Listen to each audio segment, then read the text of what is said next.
बाबूजी के कत्ल के और ना बल्कि मंत्री ब्रिजभूषण सभे मिलके कैले बाड़े। शिव मंदिर तोड़ के पुरखन के जायदाद हड़पे चाहता रे। बाकी तमन्ना की गलती के पश्चाताप करके बहुत रो तारी।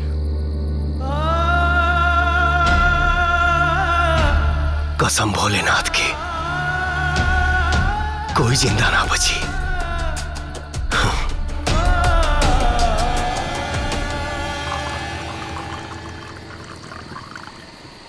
सर अब क्या होगा सर? धर्मा उठेगा कि नहीं?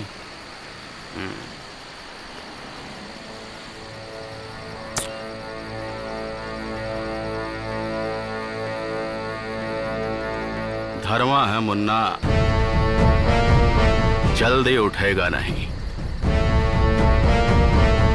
और जो अगर उठ गया तो अच्छे अच्छों को उठा देगा।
डॉक्टर धर्मा कैसन बा डॉक्टर? सॉरी, हम धर्मा को नहीं बचा पाए।